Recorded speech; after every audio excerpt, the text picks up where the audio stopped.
ராஜலட்சுமி ராகவனும் ஹால்ல உட்காந்துருக்காங்க. மலர் டீ எடுத்துட்டு வரா.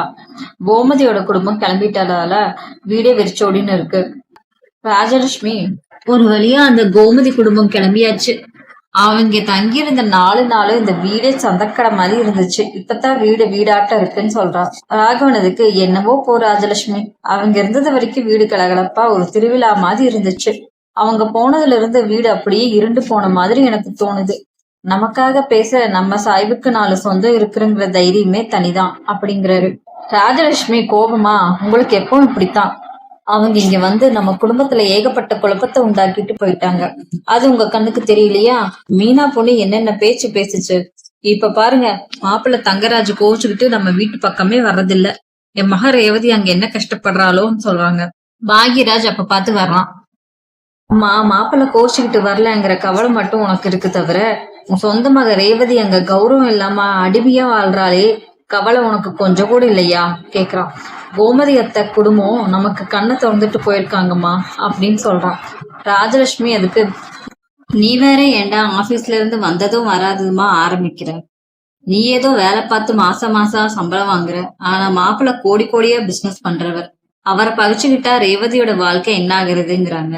பாக்யராஜருக்கு, அவர் கோடீஸ்வரரா இருந்தா அதை அவர் வீட்டு வாசல்ல வச்சுக்கிட்டோம்மா. நான் பேங்க்ல கஷ்டப்பட்டு உழைச்சு நேர்மையா சம்பாதிக்கிறேன். என் தங்கச்சியை வாழ வைக்க எனக்கும் என் அப்பாவுக்கும் தகுதி இருக்குன்னு சொல்றான். அப்ப தங்கராஜ் உள்ள வர்றான். என்ன மாமா, உங்க சொந்தக்காரங்க எல்லாம் மூட்டை முடிச்சு கட்டிட்டு ஓடிட்டாங்களா? அவங்க இருக்கும்போது எல்லாம் ரொம்ப துள்ளுனீங்க, இப்ப என்ன எல்லாரும் வாயடைச்சு போய் நிக்கிறீங்கன்னு கேக்குறான். ராகவன் அதுக்கு, மாப்பிள்ள அவங்க ஒன்னும் ஓடல, முறைப்படி சொல்லிட்டு தான் ஊருக்கு கிளம்புனாங்க. அது மட்டும் இல்லாம அவங்க இருக்கும் போதும் சரி இல்லாத போதும் சரி இந்த ராகவன் எப்பவும் ஒண்ணுதான். நீங்க என்ன விஷயமா இப்ப வந்திருக்கீங்கன்னு சொல்லுங்கன்னு சொல்றாரு. தங்கராஜ் இதுக்கு, ஓஹோ, உங்க சொந்தக்காரங்க கொடுத்த திமிரு அடங்கல போல. சரி, அத நான் அப்புறம் கவனிச்சுக்கிறேன். இப்ப நான் வந்த விஷயம் வேற. பாக்யராஜ பார்த்து தங்கராஜ், இந்த பாரு பாக்யராஜ், நீ வேலை பாக்குற அந்த பேங்க்ல இருந்து எனக்கு ஒரு லோன் சாங்ஷன் ஆக வேண்டியதா இருக்கு. இந்த ஃபைல் இப்போ உன் கைக்கு தான் வந்திருக்குன்னு எனக்கு தகவல் வந்துச்சு. ஒழுங்கா அதுல சைன் பண்ணி லோனு பாஸ் பண்ணிடு அப்படின்னு சொல்றாரு. அதுக்கு பாக்யராஜ் ஃபைல பாத்துட்டு, முடியாதுங்க மாமா, நீங்க கொடுக்கறக்க டாக்குமெண்ட்ஸ் எல்லாமே ஃபோர்ஜரி. தப்பான கணக்கு காட்டி பேங்க் ஏமாத்திர பாக்குறீங்க. ஒரு பேங்க் மேனேஜரா இந்த ஃபைலை நான் ரிஜெக்ட் பண்ணுவேன். என் நேர்மையை வித்து நான் உனக்கு லோன் கொடுக்க முடியாதுன்னு சொல்றான். தங்கராஜ் அதுக்கு கோபமா எந்திரிச்சு நின்னு, என்னடா அவ்வளவு திமிரா உனக்கு? நீ லோன் கொடுக்கலைன்னா இந்த தங்கராஜுக்கு வேற பேங்க்ல கிடைக்காதா? ஆனா நீ என் ஃபைல ரிஜெக்ட் பண்ணனா உன் தங்கச்சி ரேவதி வாழ்க்கை என்ன ஆகும்னு யோசிச்சியா? இதோ இந்த டைவர்ஸ் நோட்டீஸ் பேப்பர்ஸ், இதுல ரேவதி கையெழுத்து போட்டுட்டா அப்படின்னு சொல்றான். எல்லாரும் அதிர்ச்சி ஆகுறாங்க. ராஜலட்சுமி பதறி போய் ரேவதியிட ஓடி வந்து, ரேவதி என்னடி இது, நிஜமாவா நீ கையெழுத்து போட்ட? என்ன காரியம் பண்ணிருக்க? உங்க அண்ணன் பேங்க்ல வேலையில லோன் கொடுத்தா என்னடி, கொடுக்கலைன்னா என்னடி, அவனுக்காக உன் வாழ்க்கையை ஏன் கெடுத்துக்கிறேன்னு கேக்குறாங்க. ரேவதி இருக்கு, அம்மா நான் வேணும்னே கையெழுத்து போடலம்மா. விடிஞ்சா விடிகிற வரைக்கும் என்னை ஒரு அறையில பூட்டி வச்சு என் பிள்ளைகளை எங்கிட்ட இருந்து பிரிச்சுடுவேன்னு மிரட்டி கட்டாயப்படுத்தி எங்கிட்ட கையெழுத்து வாங்கிட்டாங்கம்மா. எனக்கு இந்த நரக வாழ்க்கை வேண்டாமான்னு சொல்றான். மலர் அதுக்கு, அண்ணா நீங்க என்ன பெரிய பிசினஸ் மேனா, இல்ல பெத்த பிள்ளைங்களை வச்சு சொந்த பொண்டாட்டிய மிரட்டுற கிரிமினலா? ஒரு பொம்பளைய மிரட்டி வாங்கின கையெழுத்த வச்சுக்கிட்டு என் புருஷனோட பேங்க் வேலையில கைய வைக்க பாக்குறீங்களான்னு கேக்குறான். தங்கராஜ் அதுக்கு, ஏன் மலரு வாய் மூடு, நீ உங்க அம்மா வீட்டு பாசத்துல இன்னும் மிதந்துட்டு இருக்க போல. தங்கராஜ் நினைச்சா இந்த குடும்பத்தையே தெருவுல நிக்க வைப்பேன் அப்படிங்கிறான். அந்த நேரத்துல சுரேஷும் அதையும் வீட்டுக்குள்ள வராங்க. ஆஹா, என்ன ஒரு மிரட்டல் மிஸ்டர் தங்கராஜ். இந்த சுரேஷ போலீஸ் யூனிஃபார்ம்ல போட்டா உங்களுக்கு பயம் வராதுதான். ஆனா இந்த யூனிஃபார்முக்கு பின்னாடி இருக்கிற சட்டம் உங்களை என்ன பண்ணும்னு இப்ப பாக்குறீங்களா அப்படின்னு கேக்குறான். சுரேஷ் இவங்க ரேவதி அக்காவை மிரட்டி வாங்கின கையெழுத்து செல்லாதுன்னு கோர்ட்ல நிரூபிக்க 1 நிமிஷம் போதும். அது மட்டும் இல்லாம பேங்க்ல ஃபோர்ஜரி டாக்குமெண்ட்ஸ் கொடுத்து ஏமாத்த வேலை பார்த்ததுக்காக இப்பவே இவங்க மேல கேஸ் போடலாம். தங்கராஜ் அதுக்கு, சுரேஷ் நீ போலீஸா இருக்கலாம், ஆனா இது என் குடும்ப விஷயம். என் பொண்டாட்டி என்கிட்ட கையெழுத்து போட்டு கொடுத்துருக்கா, அதை கேட்க நீ யாருங்கிறான். ராகம் இடையில வந்து, அதை கேட்க இந்த பெத்த அப்ப உயிரோட இருக்கேன்டா. இத்தனை வருஷமா உன்னோட காசுக்காகவும் கௌரவத்துக்காகவும் என் மகள் வாழ்க்கையை கெடுத்துட்டேன்னு எனக்கு இப்பதாண்டா புரியுது. கோமதி இங்க இருந்தப்ப என் தகுதி என்னன்னு எனக்கு புரிய வச்சா. தங்கராஜ், என் மக பாக்யராஜும் ஃபோர்ஜரி ஃபைல ரிஜெக்ட் பண்றது உறுதி. என் மக ரேவதியும் உன்னோட அந்த நரக வீட்டுக்கு நீ வரமாட்டா. உன்னால என்ன பண்ண முடியுமோ பண்ணிக்கோடா அப்படிங்கிறாரு.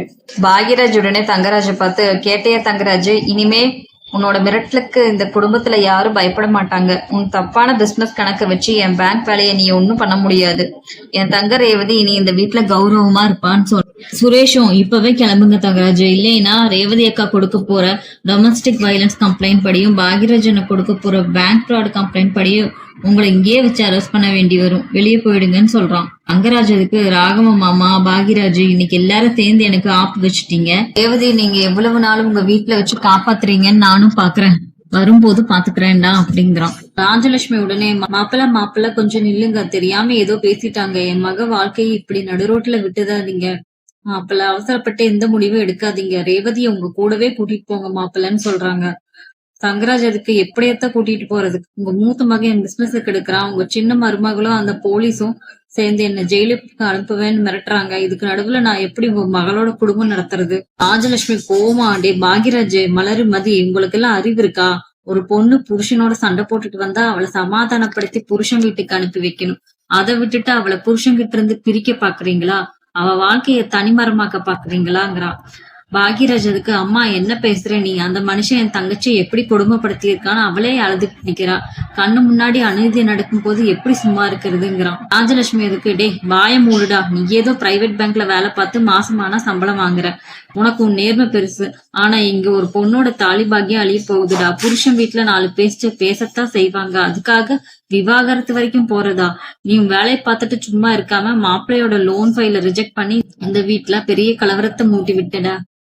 ஏன் மலரு, உனக்கு உங்க அம்மா வீடு இருக்கு, அது கோமதி இல்லாத தைரியத்தை கொடுத்துட்டு போயிருக்கா, அவங்க ஊருக்கு போய் நிம்மதியா இருப்பாங்க, ஆனா என் மக ரேவதி புருஷனை பிரிஞ்சு இந்த வீட்டுல தனியா நிக்கணுமா, அதுக்குத்தான் இவளுக்கு வக்காலத்து வாங்குறியாங்கிறாங்க. அத்தை, நாங்க ரேவதி அக்காவை தனியா பாக்கல, அவங்க சுயமரியாதையை காப்பாத்த பாக்குறோங்கிறா. ராஜலட்சுமி மதிய பார்த்து, நீ புதுசா வந்த மருமக, குடும்ப வழக்கமே தெரியாம வந்த உடனே கோர்ட்டு கேசு சட்டம்னு பேசி ரேவதியோட வாழ்க்கையில மண்ணள்ளி பாட பாக்குற ஒரு பொம்பளைக்கு புருஷன் வீடுதான் பெருசு, அதை விட்டுட்டு அவளை தனியா வாழ வைக்க ஊக்கப்படுத்துற, நாளைக்கு இவ வாழ்க்கை வீணா போனா நீங்கெல்லாம் காப்பாத்துவீங்களா, நீங்க எல்லாரும் சேர்ந்து என் மகளை அனாதையாக்க பாக்குறீங்களான்னு அழுகுறாங்க.